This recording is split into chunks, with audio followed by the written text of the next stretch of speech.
नमस्कार, मी पंजाब डक. आज आहे 18 जून 2026.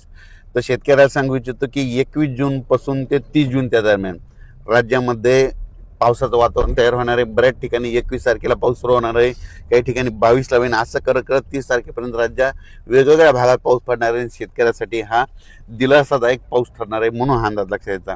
म्हणजे सांगायचं झालं तर 21 जून पासून ते 30 जूनच्या दरम्यान राज्यात चांगला पेरणीयोग्य पाऊस पडणार आहे.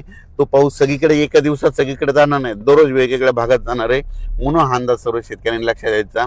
आणि शेतकऱ्याला एक विनंती की जमिनीमध्ये पेरणी करत असताना जमिनीमध्ये ओल तपासून पेरणी करावी, कारण की 4 बोट 6 बोटवर जर तुम्ही पेरणी केली तर ती तुमची पेरणी खराब होऊ शकते. म्हणून पेरणी करत असताना जमिनीतील सगळ्यात महत्त्वाचा ओल तपासणं. आणि त्याच्यानंतर सांगू इच्छितो की पेरणीसाठी आता उशीर झाला, तर उशीर झाल्यामध्ये जर कापूस लागवड करत असत तर सगळ्यात महत्त्वाचं आता अंतर कमी करावं लागतं, कारण की अंतर कमी केल्याच्या नंतर मग कापसाला उतार येतो, म्हणून हे लक्षात यायचं. म्हणजे उशीर झाला कापसाचं अंतर उशिरा जर पेरणी झाली तर अंतर जवळ करावं लागतं, आणि लवकर पेरणी असेल तर थोडं अंतर वाढवावं लागतं. म्हणून काय होतं, ॲव्हरेजमध्ये चांगले येतं.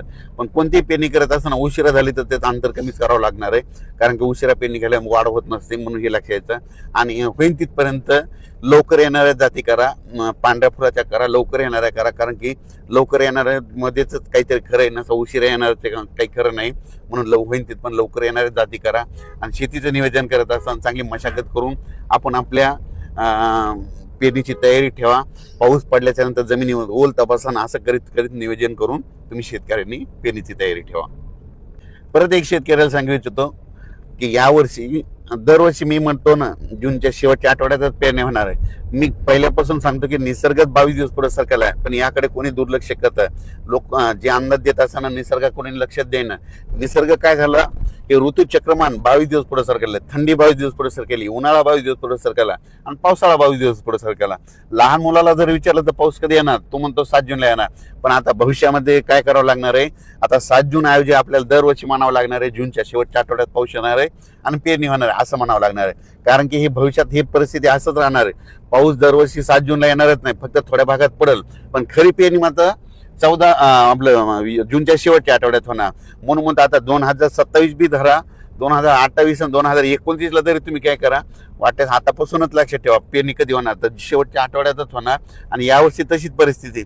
मी खूप दिवसापासून सांगत होतो निसर्ग पुढे सरकायला, पण याकडे कोणी दुर्लक्ष करत, सगळेजण दुर्लक्ष करत होते. पण आता खरी वेळ आली. आता बघा तुम्ही, दरवर्षी जूनच्या शेवटच्या आठवड्यात पेरणी होणार आहे, म्हणून हा अंदाज लक्ष. एल बद्दल सांगायचं असलं तर एल असो या नसो, दरवर्षी आपल्या महाराष्ट्रामध्ये भारतामध्ये पाऊस येतो तर येतोच, ही गोष्ट लक्षात घ्यायची. तर तुम्ही बघायचं झालं तर बघा, आता 21 तारखेपासून पुन्हा पाऊस सुरू झाला की हे सगळं बंद होतं, एल बंद होतं, सगळंच बंद होतं. म्हणून शेतकऱ्याला सांगू इच्छितो, आपल्या भारताला 2 समुद्र आहेत, एक अरबी समुद्र, बंगालच्या खाडीचा समुद्र. अरबी समुद्रामधून जरी पाऊस नाही आला तर शेतकऱ्यांनी एक तारीख लक्षात घ्या, 20 सप्टेंबर एक कॅलेंडरमध्ये लिहून ठेवा. 20 सप्टेंबरला एक पाऊस येणार आणि शेतकऱ्याची ज्वारीची पेरणी करून देणार, म्हणून हे गणित लक्षात घ्यायचं. म्हणून म्हणतो एल असं नसो, दरवर्षी आपल्या महाराष्ट्रात पाऊस येणं हे निश्चित. एल तुम्हाला सांगू इच्छितो, 15-20 वर्षामध्ये कधीतरी एकदा उद्भवतो असतो. दरवर्षी समुद्राचं तापमान सारखं नसतं. तर तुम्हाला सांगतो, हे जे एवढा 5-7 हजार किलोमीटर इतक्या दूरचा समुद्र आहे, ह्या समुद्रामध्ये तापमानामध्ये खूप तफावत असते. 1-1, 2-2 किलोमीटर, 10-10, 20-20 किलोमीटर तापमानामध्ये गरम गार पाणी होत असतं. म्हणून म्हणतो एल असं येणं दरवर्षी आपल्या महाराष्ट्रात पाऊस येणार हे निश्चित धरायचं. यावर्षी देखील येणार आहे, फक्त जेमतेम पडणार आहे, सरासरी इतका पडणार आहे, पण परत तिथं पाऊस जास्त पडणार आहे, म्हणून हा अंदाज लक्षात घ्यायचा. आणि खूप प्रसारमाध्यमातून शेतकरी खूप घाबरत आहेत. शेतकऱ्यांनो, जूनमध्ये पहिल्यापासून म्हटलं तर कमी पाऊस पडणार आहे, जुलैमध्ये जास्त पडणार आहे, ऑगस्टमध्ये थोडाफार कमी राहील, पण सप्टेंबर ऑक्टोबर परतीचा पाऊस जास्त राहणार आहे. 13 नोव्हेंबरला थंडी येणार आहे. म्हणून यावर्षी दोन्ही पीक येणार आहे, एक तर खरीप पण येणार आहे आणि रब्बी पण येणार आहे.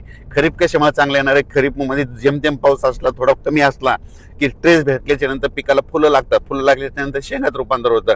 त्याच्यामुळे खरीपाचं पीक चांगलं येणार आहे. आणि त्याच्यानंतर रब्बी पीक कशामुळे येणार आहे, कारण की खरीप आणि रब्बीचा निवाडा करणारा जो पाऊस आहे, ते एक पाऊस काय होतं, ऑक्टोबर परतीचा पाऊस पडणार आहे, त्याच्यामुळे ते निवाडा करणारा ते परतीचा पाऊस जास्त पडणार आहे, त्याच्यामुळे रब्बीचं पीक चांगलं येणार आहे. म्हणून शेतकरी हिताचं यावर्षी साल आहे, म्हणून हे लक्षात द्यायचं. आपल्याला बळ पडू नका, आणि यावर्षी पाऊस पडणार आहे. धन्यवाद.